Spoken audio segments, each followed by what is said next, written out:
Being number one. You know, yesterday Shay and I were talking about just some statistics. She was reading me off some statistics. She was actually looking at sports statistics, right? So, okay. But I don't know why you're looking at sports statistics, but all right, cool. She found them very interesting, and I find some statistics and all that kind of stuff very interesting as well. And so what she got to telling me was that since 1990, if you look at Alabama football and Auburn football,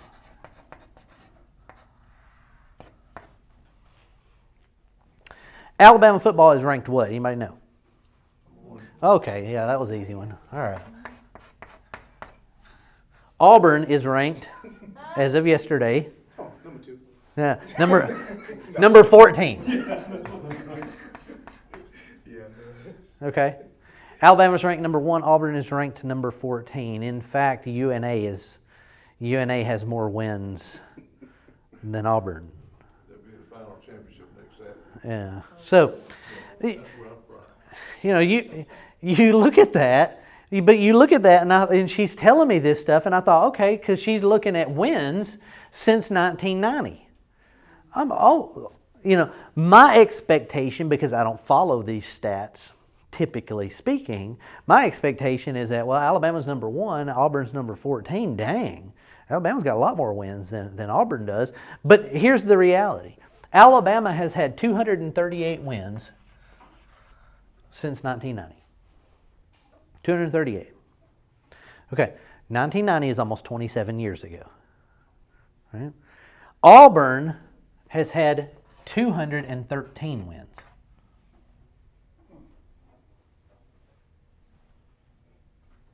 The difference between number 1 and number 14 is less than 1 game per year. Less than 1 game per year. So she's reading me off this stuff, and she's kind of gloating because she's a Bama fan. She's kind of gloating. Alabama's number 1. Alabama had 238 wins and all this kind of stuff. And I saw her. I said, but babe, let's think about this for just a second. I said, not that I'm, rooting for Alabama or Auburn in these stats, but stats are stats. They're numbers. Numbers don't lie. People lie, but numbers don't. You look at that, and I said, but wait a minute, 238, 213, that's less than 1 game per year difference. So the difference between number 1 and number 14 is less than 1 game. Vince Lombardi said, we win our games in practice. We learn and follow the fundamentals of our game better than anyone in the league. All of our games are won in practice. Now, I know that Nick Saban is a Vince Lombardi fan. I know, I've had conversations with Nick before, and I know a few things. I know a few things about number 1 versus number 14. Number 1, they practice better.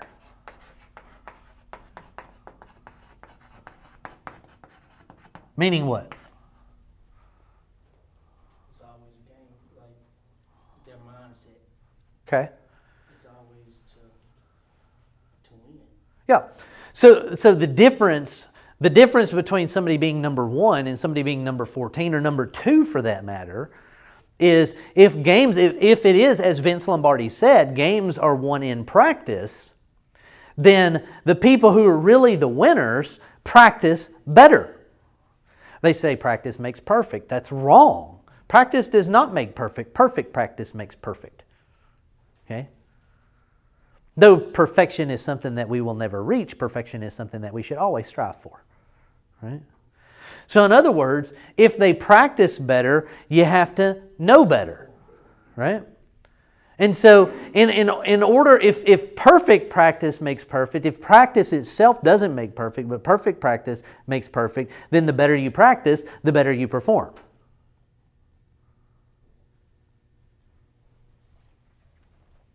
Number 2, they play harder.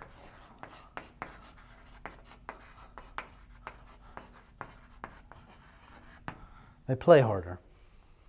Have you ever watched a team when they start out Seems like everything's going okay, and then all of a sudden, for whatever reason, it just looks like they give up. But number one teams don't do that. Number one teams give it all they got, and they give it all they got until the end. They play harder. They give it more. Tired is not an excuse. Hurt is not an excuse. In other words, in order to play harder, you have to remove more of the excuses. There's always going to be an excuse. Always. But until we recognize that that's all it is it's an excuse, we can't really play harder. All we do is we continue to make excuses. Number 3, they focus more. They focus more. You ever heard the saying, inspect what you expect? For me, I say that a lot. Inspect what you expect. I think a lot of life boils down to expectations, right? We have this tendency to get what we expect. If you expect greatness out of a person, then your tendency is to treat them as though they have the potential for greatness. They tend to pick up on that, and they tend to perform better. Right? Focus is kind of the same thing.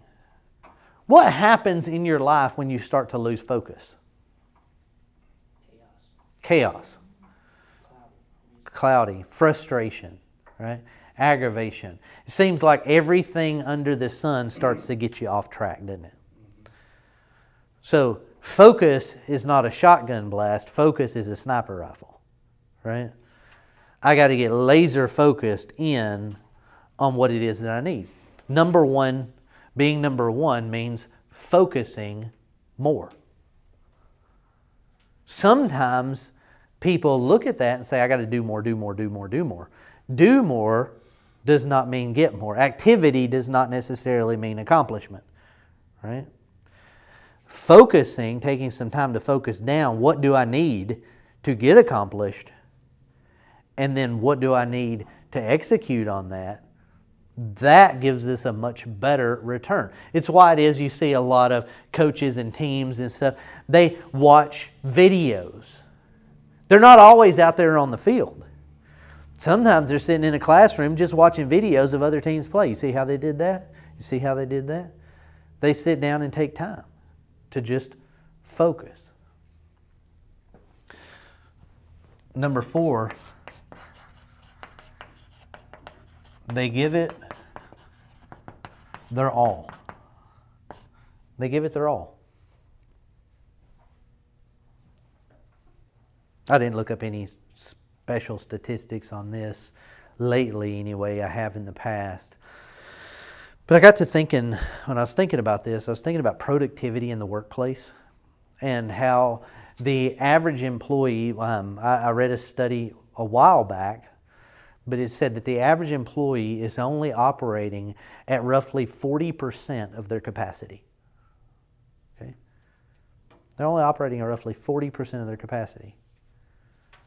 And yet people wonder why they don't get more out of work. Well, let's see here.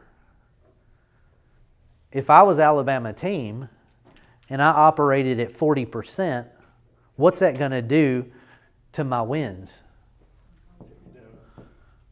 It's going to take it down. There are lots of times, if you like sports and watch it, lots of times you can watch teams and just say, man, they're a little bit off today. They're a little off their game. When we say they're a little off their game, what it really translates into, they're not giving 100%. They're not giving it their all today. They're better than this. I expect more out of them than this, and they're letting me down. Right? And yet we get frustrated. Teams decide not to give their all, especially if they do it for more than several games. Next thing you know, you're getting a new coach. Right? It's not always the coach's fault, but it is often the coach's fault.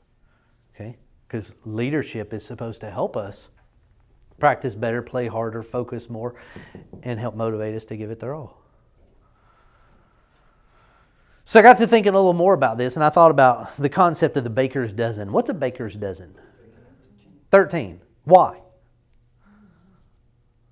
One for the baker. It's not one for the baker. It's not one for the baker. The concept of the baker's dozen originally came from Victorian England, where bakers, if a baker were to be the baker for the king and were to actually short the king, then he could have his hand chopped off or could be beheaded because it'd be short. So if he's walking down the street bringing things to the royal court, drops one on the ground, he's a dead man.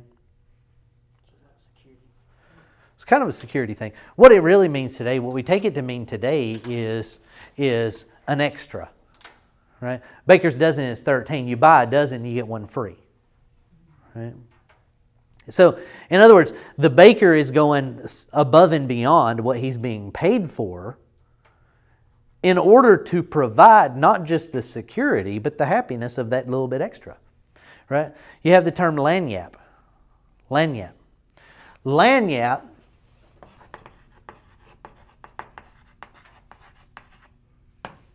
Lanyap very simply means a little something extra.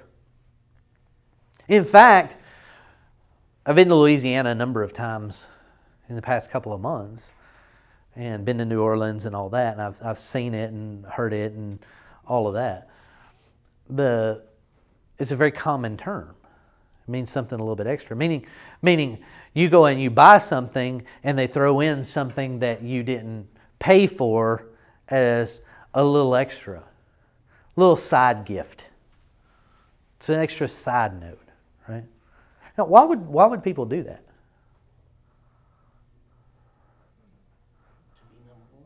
To be number one.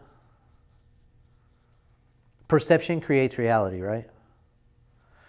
So if in your perception of someone they go the extra mile, then what does that do to your perception of them? It's higher. It could be something simple. It doesn't matter. It doesn't have to be something complicated. It doesn't have to be something outside the norm. It could be something very simple. Years ago, we started doing the whole key tag thing where when we get new clients, we give them a little key tag. On the back of the key tag is a client number, which we put in our customer management system. And so I had a little thing printed on the key tag. If lost, if found, call. And it has our phone number on it. And we have, over the years, we have had people call, hey, I found a set of keys and this phone number was on it. We look up the little number in the system and gotten the keys back to the owner. Matter of fact, I can remember a couple of Christmases ago, we had somebody call us. They were in the middle of JCPenney. Hey, I found a set of keys. And so we picked up the phone, we called the client, hey, your keys are at customer service in JCPenney. We just wanted to let you know. He didn't even realize he had lost his keys. Right? A little extra. What does that take? Cost me 50 cents for one of the little cards? Woo. Okay, I field a phone call every once in a blue moon. Somebody loses their keys. What does it take? Who else does that? You don't see that stuff, right? What do you see? You see the little card, the little key tag cards all over the place nowadays with the little barcode. You scan it to get in the gym. You scan it for discounts on this, that, or the other. But it tends to be, the cards tend to be all about the company, not all about the person, right?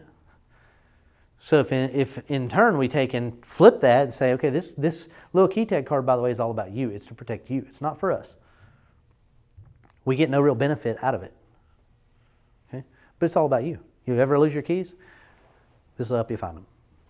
Congratulations. We also had about 3 years ago, we had a client that actually got mugged over in Mountain Brook. He got mugged. And somebody actually found his wallet, his keys, and his cell phone behind the movie theater. And they called. Wow, this guy never thought he would see his wallet, his keys, or his cell phone again. Just something a little extra. Something a little extra. Number one, remember, they practice better, they play harder, they focus more, and they give it their all. How many places out there don't bother to give it their all? Okay, so what does this require? It requires us to do a few things. Okay. Being number one requires, number one, we have to identify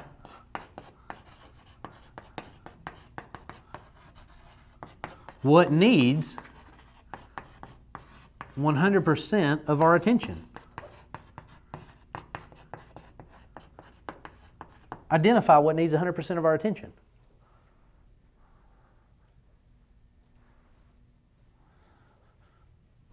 Hey, if you're a kicker on Alabama football, how much time are you going to spend learning wide receiver drills?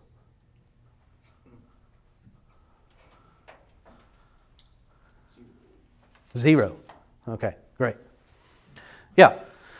The point here is that in life and in business, we tend to do that, though.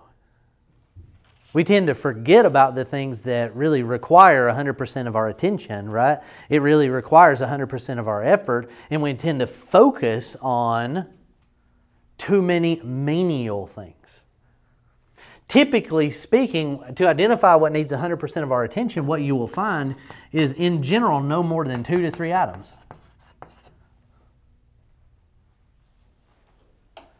The Pareto principle, or the 80-20 rule, says that 80% of your effort produces 20% of your results, and 20% of your effort produces 80% of your results. So if I can get rid of the 80% of stuff that's only generating 20% of my results, focus my time on the 20% that generates the 80% of my results, what does that do to my return overall? It grows exponentially. Okay? It grows exponentially. By identifying what needs 100% of my attention and focusing on that 2 to 3 things. Number 2, I have to put in the effort. Put in the effort. Remember, number 1 teams play harder, they practice better, they focus more, and they give it their all. That all requires effort. You can never be number 1 sitting on your butt waiting for something good to happen. But I hear people say that all the time. I'm just hanging out. You know, I'm about to get this going. I'm about to get this raise. I'm just waiting. You know, or they give me something crazy. I hear something like, God will provide. Opportunity, yes, He will. But you provide the action. You know, opportunity doesn't happen without steps. Right? It's sad because I have watched many people over the course of their lifetime that have had opportunity pass them right on by. Greatness is when opportunity and preparation meet. Okay? But if I don't prepare, then I can't see opportunity, and I can never achieve greatness. But that means I got to actually make some effort.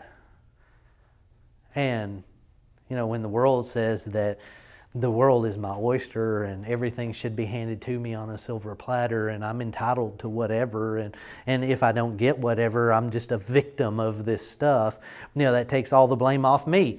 Put it in the effort means I have to take personal responsibility.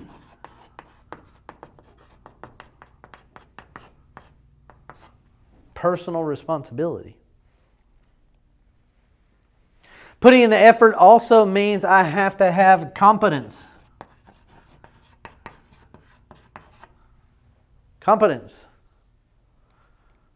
How do I get more competence? What does competence mean? Your ability and skill. Okay. First, I got to show up.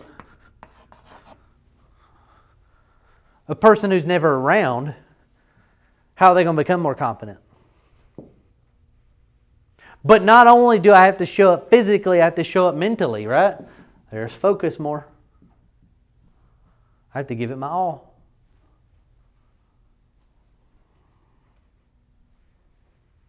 See, responsible people will show up when they're expected to, but people who are highly competent tend to take it further than that. See, people who are highly competent will show up no matter how they feel, no matter what's going on, no matter the issues. We all have baggage. We all have issues. We're all going to have junk go on in our lives. Okay? But personal responsibility says it's my responsibility regardless of how I feel. How I feel is unimportant to the equation because it's my responsibility. Competent people keep improving. They keep improving. If you're not growing, you're dying. It's a fact of life. Law of the universe. You're either moving forward or you're moving backward. There's no such thing as sitting still. Period. No ifs, no ands, and no buts. In fact, you can read lots of statistics on this kind of stuff. The average person who retires with nothing to do has a 5-year life expectancy regardless of age. If you're not growing, you're dying. You got to keep improving. The moment you stop improving is the moment you start moving backwards. Period. Follow through with excellence. They follow through with excellence. Hey, it simply means I don't do to get done. I do to do it right. If I'm not going to do it right, I'm not going to do it at all. In fact, that's one thing that my mama taught me when I was little. It was very simple. If you're going to do it right. Don't half-cheek it. She didn't really say half-cheek, but it's close enough, right? Don't do it halfway. Don't put your stamp on it if it's not going to be right. Why? Because all that happens if you don't do what you do with excellence is everybody gets to see how bad you are at it, how much you really don't care, how little heart you have. And you can't be number one without heart. You can't be number one without focus, without practicing better, playing harder, and giving it your all. Can't do it.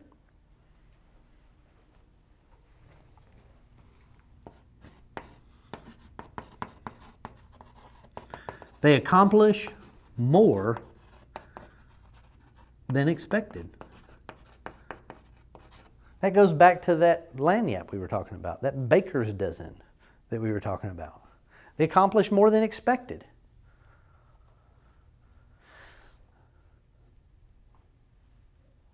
Because Alabama is number one, there are lots of plays, there are lots of things that are done within that team that we can look at and say, wow, but in effect it's expected of the team because the team expects so highly of each individual member of the team.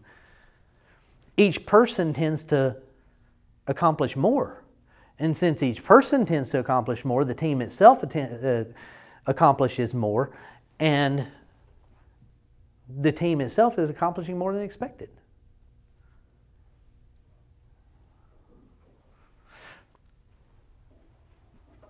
Personal responsibility, competence. Oh, they also inspire others.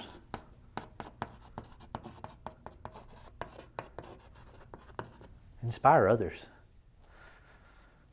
Thinking about that one. You can't go anywhere around here without seeing some kind of Alabama sticker, Alabama t-shirt, Alabama something.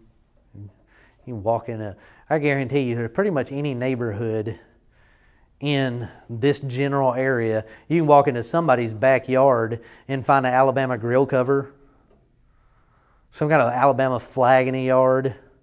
Larry's got an elephant on his shirt right now. Right? You know what I'm saying?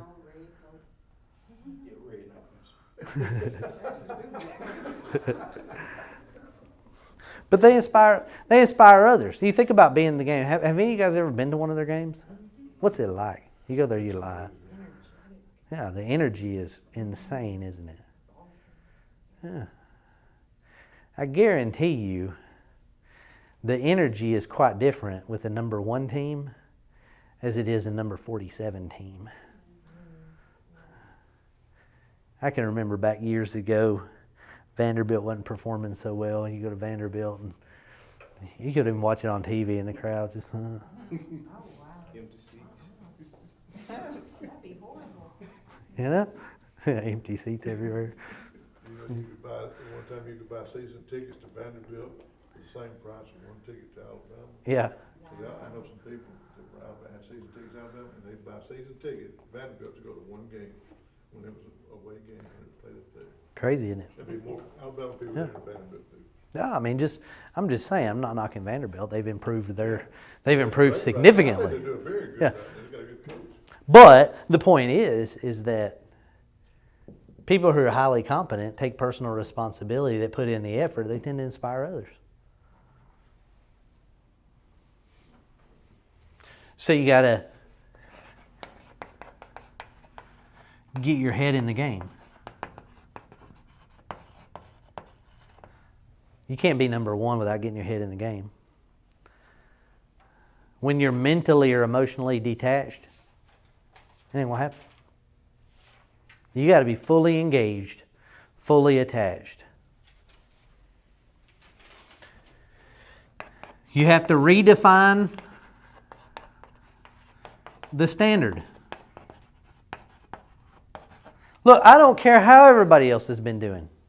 I don't care how everybody else has been doing it. That makes no difference. Matter of fact, one of the differences between us as an organization, a lot of the other organizations, we achieved a lot of success early on as an organization. One of the reasons why is because I didn't go out and start looking at other similar organizations to determine how they were doing, what they were doing. I've had people for years tell me, you can't do that, David. Dude, it just doesn't work like that. No, it doesn't. How? No. And I'm like, but I am. But that's hard. Nobody ever told me it was hard. It seemed pretty easy to me. It's amazing what you can accomplish when somebody doesn't tell you something's hard. But the moment they start telling you something is hard, it's like, it's like a mental block, right? So you have to redefine the standard. You are the standard. It doesn't matter what everybody else is doing. I'm pretty sure, I'm pretty confident in the fact that Alabama being number one doesn't compare themselves with Vanderbilt. They don't compare themselves with a University of South Florida. You know what I'm saying?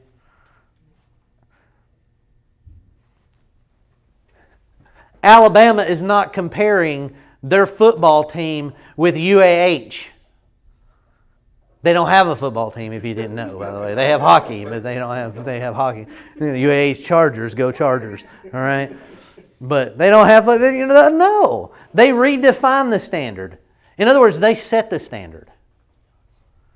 And the standard is way above what everybody else believes. And I would say, finally, find 3 ways to improve. Why 3? Because it's easy to find one. It's easy to find one? Mm-hmm. It's easy to find one way to improve. And by the way, if you start looking at 15 ways to improve, chances are you're going to get overwhelmed and not work on any of them. 3 tends to be a number where it's not the 1, but it's not 15. It's one of those kind of numbers. If I look at 3 different spots where I can improve at any given point, I improve those spots, and then I'm looking at more, then I can focus on that. I can build in those areas. I can schedule that practice time out. Right? I can do that. It's one of the reasons why it is that every month when I look at staff training, and I do the staff monthly plans and all that, you look at my sheet. My sheet, Denise has it right there. It has 3 spots for each staff member. Because I'm only looking at 3 things. What 3 things can I deal with for each staff member on a monthly basis to make sure that they can grow enough that it's not too little, but not try to overwhelm?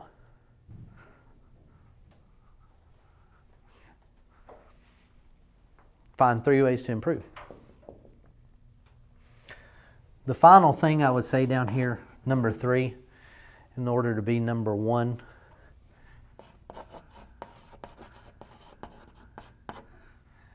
it's just like the old shampoo bottle. Wash, rinse, and repeat. Right? Repeat. Do it again. See, once you get those 3 ways to improve, once you identify what needs 100% of your attention, you look at those 2-3 items, you focus on the 3 ways to improve, you put in the effort, you take personal responsibility, you continue to gain competence in that particular area by showing up, keep improving, following through with excellence, accomplishing more than expected, inspiring others. Start back at the top and do it again. Because just because you are number 1 doesn't mean you will stay number 1. You cannot stay number 1 without continuously repeating the process. Wash, rinse, and repeat.